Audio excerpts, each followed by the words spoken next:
The question you've been avoiding isn't about when the money arrives.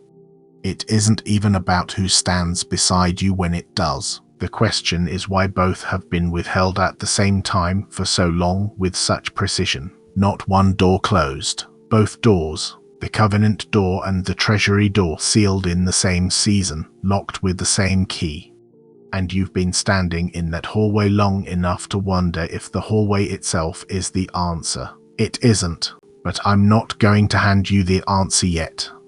Because an answer without the architecture underneath it collapses into inspiration content, and you've been fed inspiration content your whole life. What you need is the structural principle, the governing law, the thing that explains why your life has looked like a contradiction for years, and why that contradiction is about to resolve all at once. There's a principle that governs the delivery of relational covenant and material foundation in sovereign governance. It's called the law of simultaneous pillar convergence, and it's the metaphysical and structural principle behind everything you've been waiting for. In high-tier metaphysical architecture, life path expansions are never distributed as random, disconnected events. They are engineered as cohesive operational platforms. That's the first thing you have to understand. Because your entire framework, up to this moment, has assumed randomness. You've assumed the silence in your romantic life and the restriction in your finances were two separate problems, two separate failures, two separate things you were doing wrong. They were never separate. They are one system, withholding two pillars for one reason, and that reason is not punishment.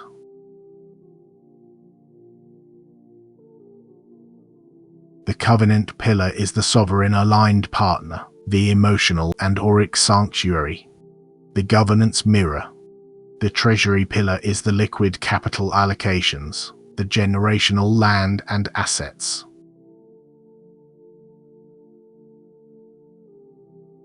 The operational infrastructure.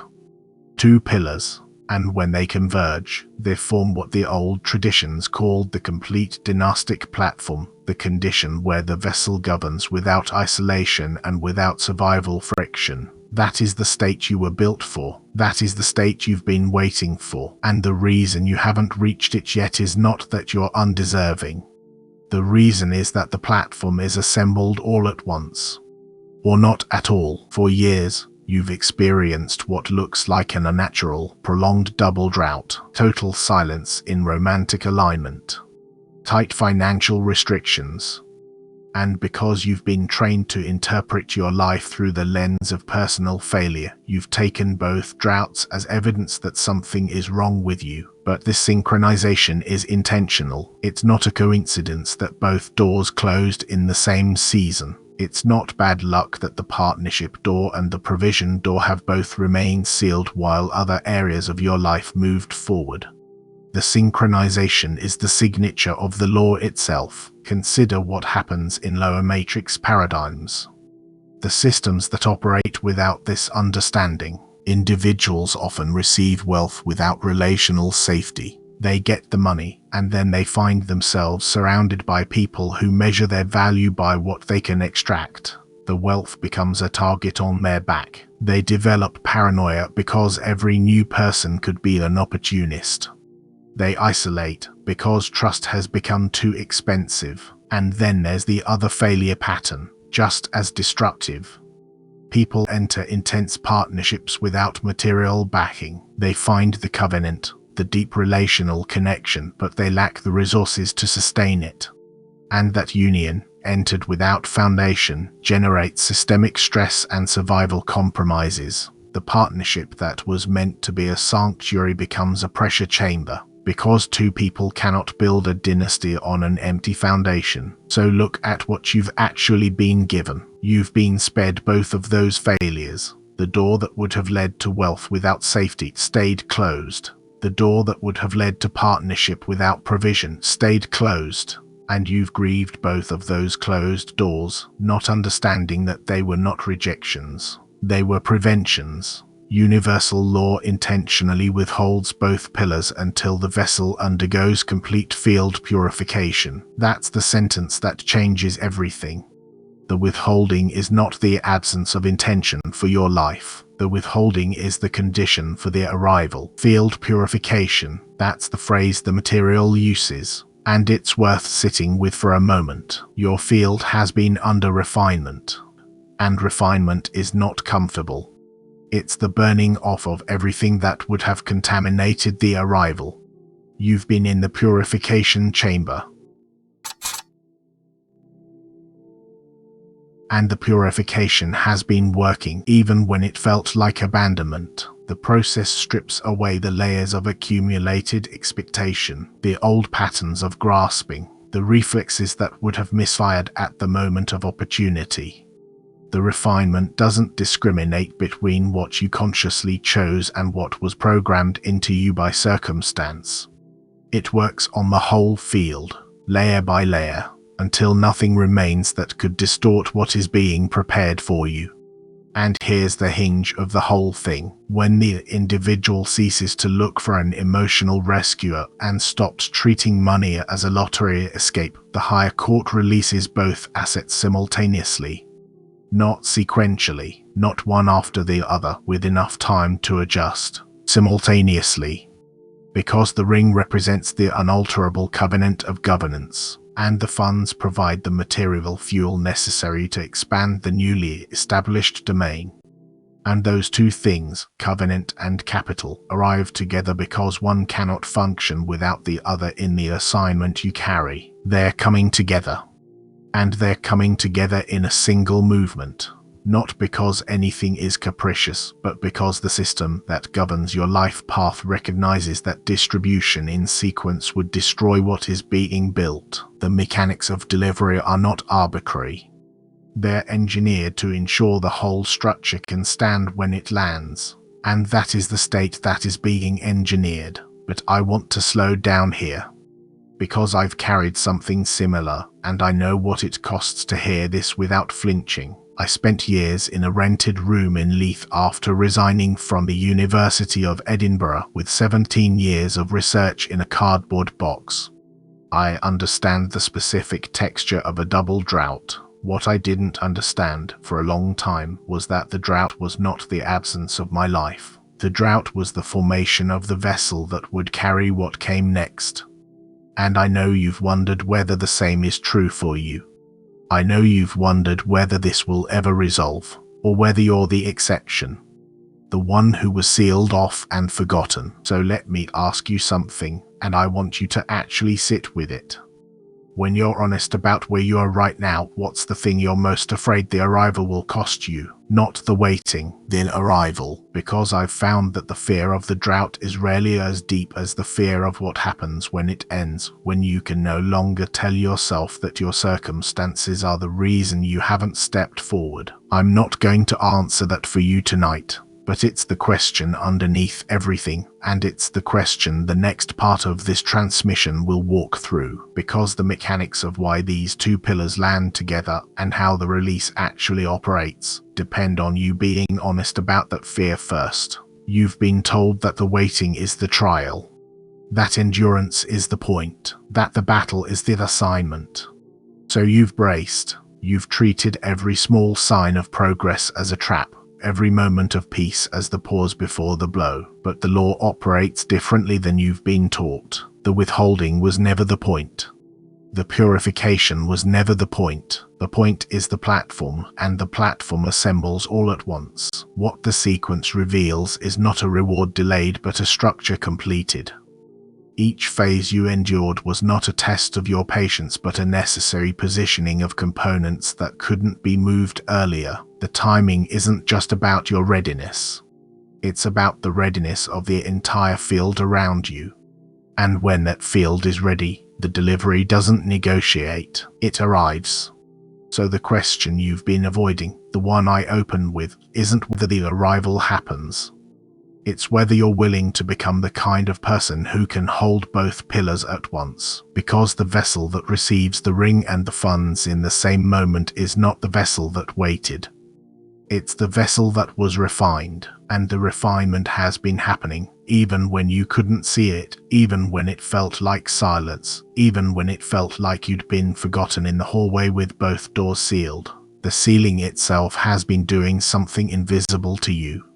While you experienced it as exclusion, it was actually insulation, a buffer separating what was being forged from everything that could have interfered with the forging. The very condition that felt like abandonment was the condition that protected the integrity of what had to remain undisturbed until its components reached full maturity.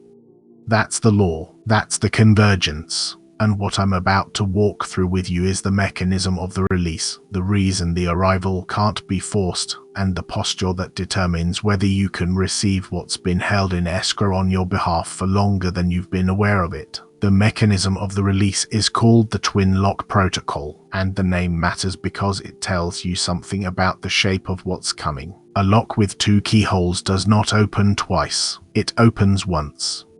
The moment both keys turn, the entire assembly releases together. That's the architecture of what's being sealed on your behalf. Here's what that means in practical terms, and I want you to sit with this because it changes how you understand the entire delay. High-status soul assignments, and I'm using that language deliberately, not as flattery but as classification, carry pre-allocated resources. These aren't resources you generated through effort. They aren't resources you failed to secure through some earlier negotiation. They were held in universal escrow before you had a conscious memory of wanting them, and they are held in a specific kind of account. The funds, the assets, the opportunities that should have moved toward you across the years of the drought, they aren't gone. They are legally tied to an energetic frequency signature. Now here's the part that explains the loneliness. That signature cannot be unlocked by one vessel alone. The escrow is double-keyed. It requires two complementary sovereign structures to reach individual field stability before either key turns. That means the other person has been in the same kind of silence you've been in. Not a lesser version of it, not a temporary season they complained about while they kept living normally. The same structural stillness, the same private reinforcement that no one witnessed. And that's why the question of where they are, who they are, whether they actually exist, that question has no answer yet, because the field on one side of the lock hasn't fully integrated. When both sides reach that state, the keys align in the same instant. The pipeline runs like this. Field integration achieved. Simultaneous keyed alignment. Then the material escrow release. And the release is not a trickle. The combined gravitational field of two converged vessels is what breaks open the bureaucratic logjams and dissolves legal barriers that have kept the escrow sealed. What that means in the visible world is this: the settlement that kept getting delayed, the contract that kept getting blocked, the real estate opportunity that kept slipping through your fingers. Those weren't random frustrations. They were weighted doors. And a weighted door doesn't swing open with more pushing. It swings open when the counterweight is removed. When both counterparts complete their wilderness trials, and I know how that word sits in you because you've lived it, their converging auric fields generate a massive gravitational pull in physical reality. I'm not using that as poetry. The old texts describe exactly this. Two cleared vessels create a unified frequency that automatically draws toward it what belongs to the union. Financial settlements, business contracts, land, these move toward the newly formed union rather than being chased by it. The effort you've exhausted trying to force those doors is not wasted. It's redirected. The unified field does the pulling.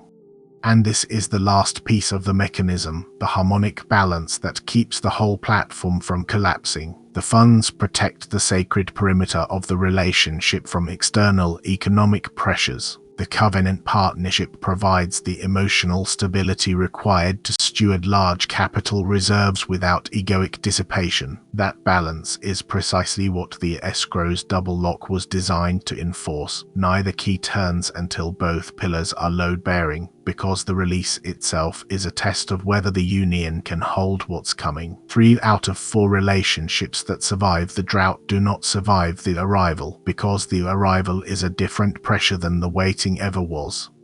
Over 70% of sudden financial recipients lose what they received within 5 years. That figure should stop you cold, because it's not about people who weren't ready. It's about people who received one pillar without the other. The platform was never designed to stand on a single column. And that's why the escrow sits sealed while you wait, and that's why the silence on the relational side has been total. The lock is double-keyed by design. The other vessel has been in the same wilderness, and the fields are still integrating. When the integration completes, the keys turn together, and the escrow doesn't release in sequence. It releases all at once. The question that remains unanswered, the one your mind keeps circling back to in the quiet hours, is whether the other side has finished their refinement yet. You can't see their progress. You can't measure it. And that's precisely why the waiting has no visible timeline. So the question isn't whether the other vessel has finished. The question is whether you have finished with the version of yourself that needed to be rescued. That's the threshold nobody talks about, because it sounds like a paradox. The arrival is simultaneous. The mechanism is double-keyed. The escrow is sealed, and yet none of it moves until you stop needing it to move. The waiting has never been the trial. The waiting has been the formation. And the formation has one final stage that almost nobody completes, which is why the platform assembles for so few. The Zero Desperation Protocol is the third domain of the Convergence, and it's the one that determines whether the simultaneous arrival of Covenant and Capital stabilizes your timeline or fractures it. You can't host two pillars at once while your nervous system is still braced for one of them to save you. The protocol operates across 3 operational domains, and each one is a dismantling, not an addition. A dismantling of something that's been protecting you for so long it feels like an organ. The first domain is the dissolution of the rescuing mindset. The error is approaching partnership as an escape from loneliness, or viewing capital as a rescue from hardship. Sit with how subtle that error is, because it doesn't look like desperation. It looks like hope. It looks like finally, after all these years, something is coming that will take the edge off. That's the rescuing mindset wearing the clothes of faith. Here's what that posture does to the architecture. When you approach the partner as the one who will finally make the loneliness stop, you're not approaching a sovereign equal. You're approaching a rescue vessel. The partner becomes the emotional savior, and the moment the partner fails to save, which every human being eventually will, the covenant cracks. The structure of the bond is built on what you're receiving rather than what you're jointly erecting, which means the foundation shifts the moment the inflow slows. The same distortion applies to the capital. When you view the funds as a rescue from hardship, you are not receiving operational energy. You're receiving a lottery. A lottery mindset can't steward generational assets, because the subconscious belief underneath it is that the money is abnormal, accidental, certain to be reclaimed. That belief moves you to discharge the money quickly, to spend it in ways that prove you're no longer in hardship, to broadcast the arrival because it feels like vindication. You become a custodian of luck rather than a governor of resources, and luck, by its nature, is something you brace to lose. The sovereign stance is the exact inversion. You view both the incoming partner and the incoming funds as co-stewards of an assigned mandate. Your partner is an executive equal, not a psychological savior. Your capital is operational energy, not a trophy.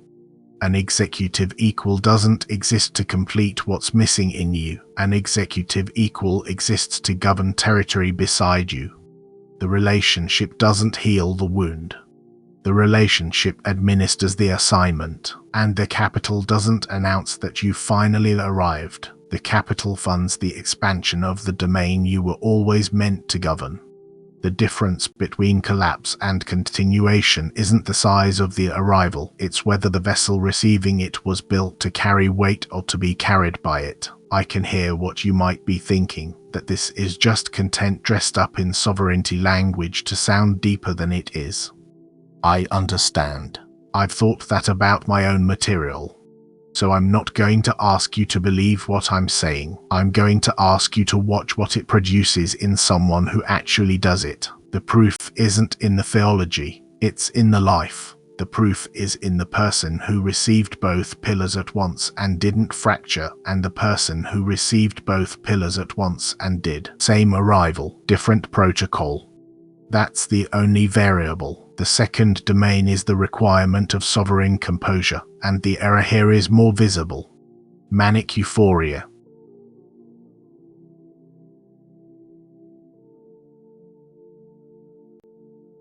This isn't just a matter of dignity, it's a matter of physics. When the nervous system receives a signal of elevation and responds with panic, even positive panic, the energetic matrix registers the elevation as abnormal, as an anomaly, as something that can't be trusted to remain.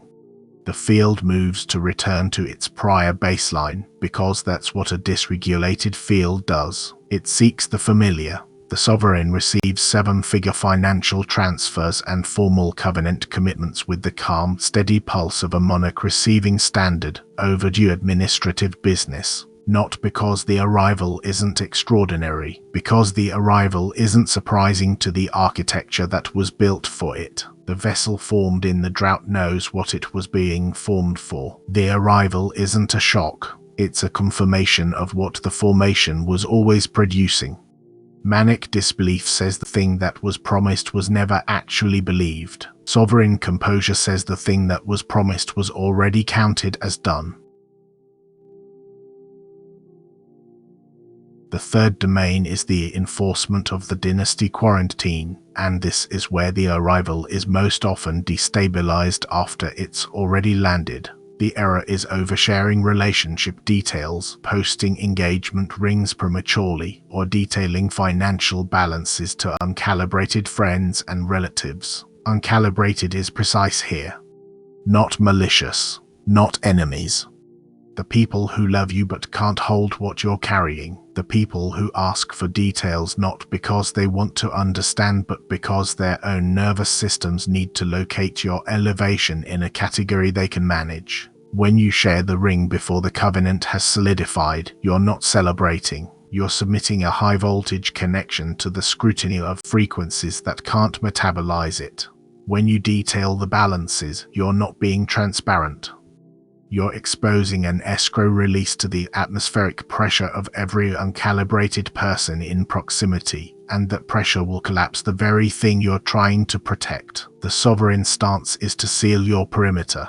Let the partnership and the resources solidify inside a private, soundproof chamber before any external presentation happens.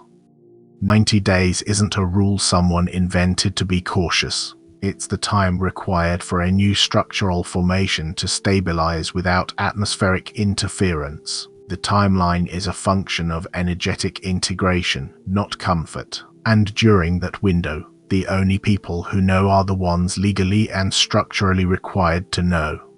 I know what that asks of you. I know the impulse to show, to prove, to let the people who doubted you see the evidence. That impulse isn't a sin, it's a survival mechanism that's been running for a long time, and it doesn't know the drought has ended. It's still trying to protect you from a threat that no longer exists, but the impulse will cost you the very arrival it's trying to announce. The unified field pulls the assets and the authority toward the newly formed union, but the field can only pull toward a perimeter that is sealed. The soundproof chamber is where the dual monarch framework is actually forged, not in the announcement, not in the celebration. In the silence where two sovereign vessels learn to occupy the same kingdom without the validation of anyone outside it. The arrival doesn't test whether you can handle wealth. It tests whether you can handle silence after the wealth arrives, whether the composure holds when nobody is watching, whether the perimeter holds when the pressure to share intensifies, whether the union holds when it exists only for the two of you. Because if it can't hold in the sealed chamber, it won't hold in the open air. And the chamber, unlike the open air, won't cost you everything when it fails. There's a question underneath all of this that you've been avoiding, and I think you know exactly what it is. You've asked yourself, over and over in the small hours, whether you somehow misread the entire architecture of your own life. Whether the double drought was not preparation but evidence that you were never going to be the one standing in the center of the dynastic platform, holding both the ring and the funds, governing a territory that required everything you'd survived to even approach. You flinched from that question because answering it honestly felt like confirming your deepest fear that the waiting was not calibration but exclusion, that the silence from the other side of the covenant door was not the other vessel being refined in parallel, but simply the absence of any vessel at all, and that the escrow, the pre-allocated resources, the double-keyed release, all of it was language you built to make an unbearable emptiness sound like a plan. I'm not going to answer that question yet, not because the answer isn't available, but because the answer lands differently when you've seen the tokens that confirm it. The confirmation tokens are what I want to show you now. And by the time we're done, you'll understand why I waited. When High Celestial Magistrates sign the final authorization for the dual release, your biology, your environment, and your numerical field will produce 4 distinct confirmation tokens. 4. Not 3. Not 5. 4 specific, observable, verifiable markers that the administrative clearance has been granted. These tokens aren't random spiritual noise. They aren't the kind of sign that could mean anything and therefore means nothing. They're precise instruments, calibrated to the exact frequency of the physiological, environmental, and symbolic systems they activate. They're the paperwork being stamped on the other side of the membrane, and your body is the carbon copy. So I'm going to walk you through each one slowly, because the speed at which you receive them matters less than the accuracy with which you recognize them when they arrive. The first token is somatic, heart solar plexus resonance. A sudden, unmistakable sensation of simultaneous physical warmth and steady calm across both the center of the chest, the heart center, and the upper abdomen, the solar plexus. You have to understand what this isn't before you can understand what it is. It's not the flutter of excitement when something good happens. It's not the heat of anxiety when something threatens. It's not the hollow drop of disappointment when a door closes. This is different. This is a warmth that spreads like the sun rising over a field, unhurried, inevitable, and total. And with that warmth comes a calm so deep it feels like the first time in your entire life your nervous system has fully exhaled. The body stops bracing for relational rejection or financial shortfall. The jaw unclenches. The shoulders settle.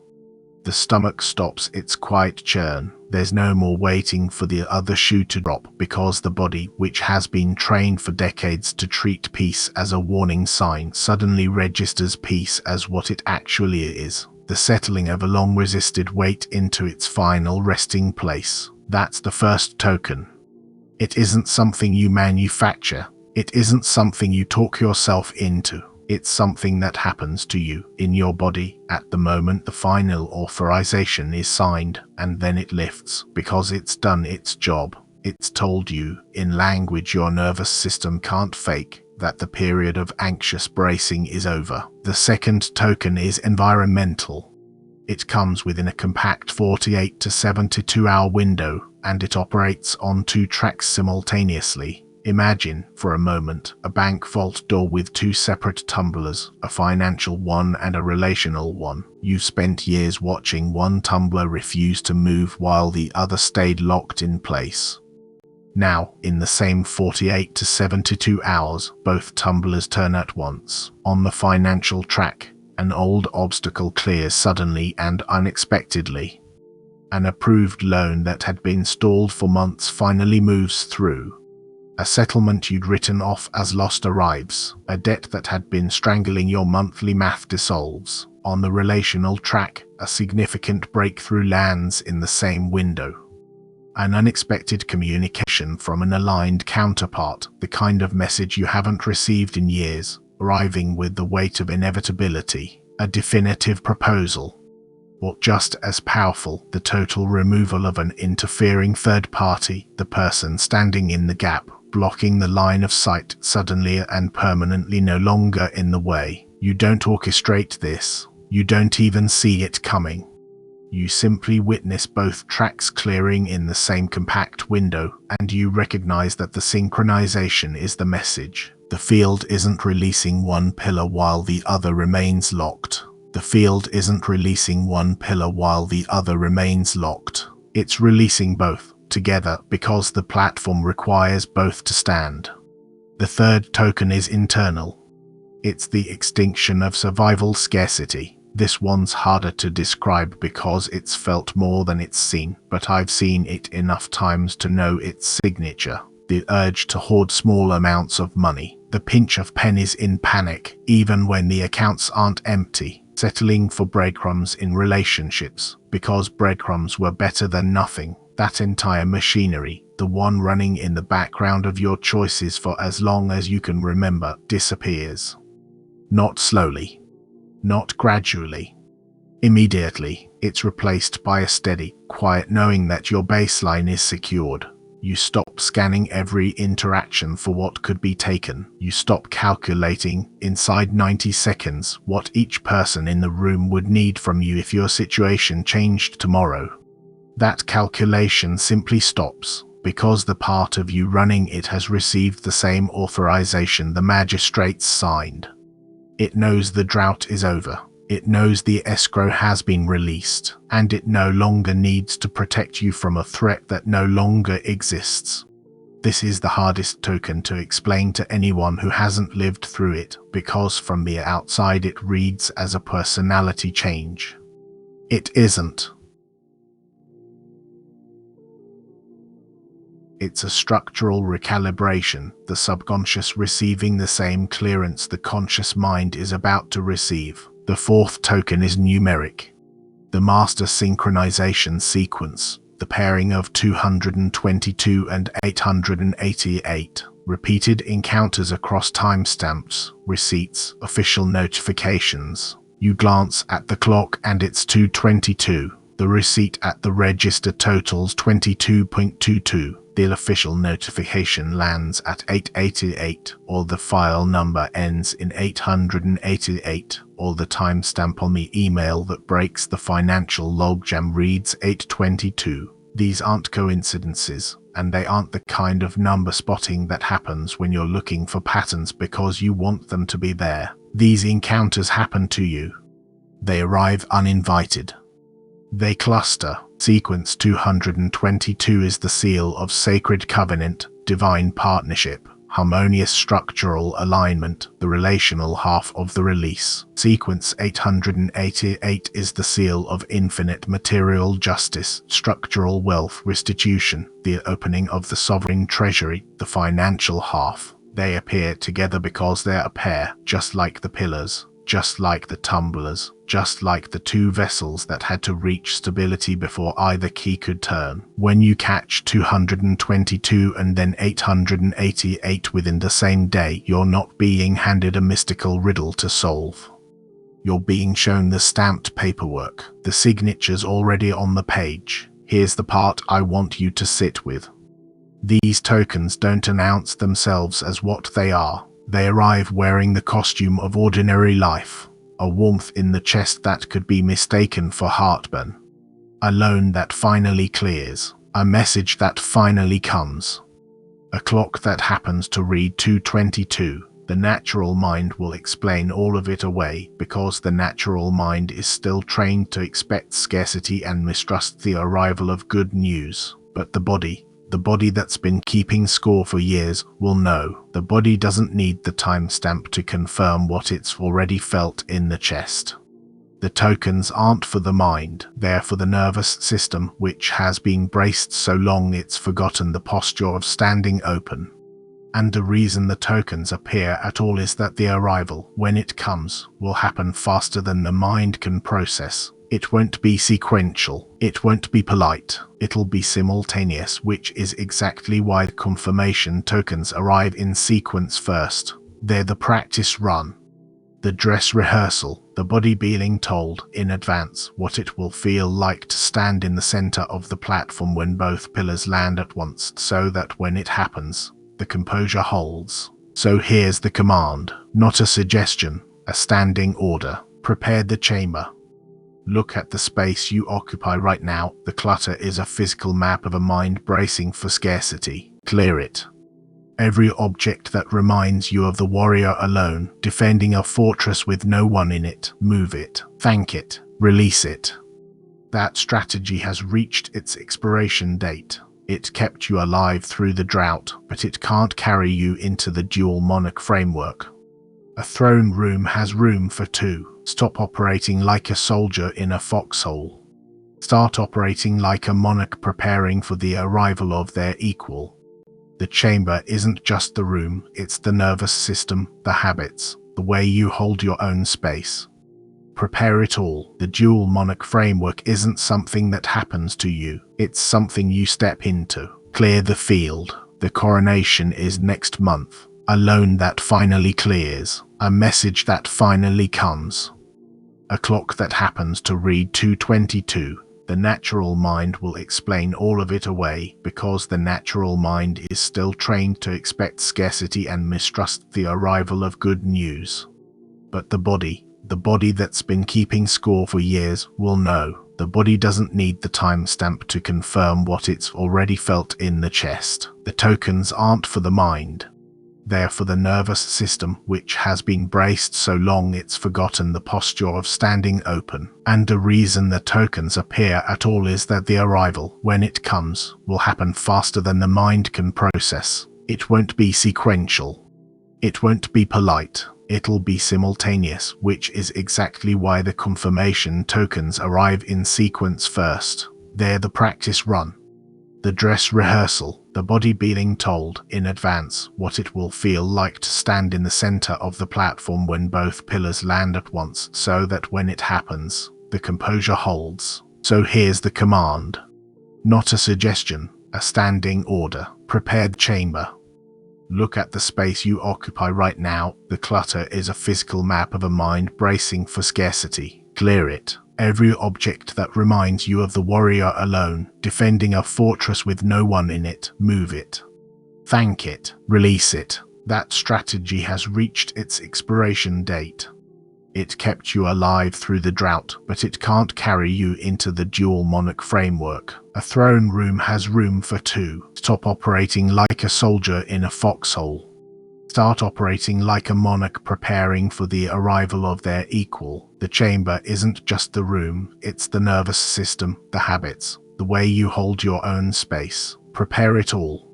The dual monarch framework isn't something that happens to you, it's something you step into. Clear the field. The coronation is next month.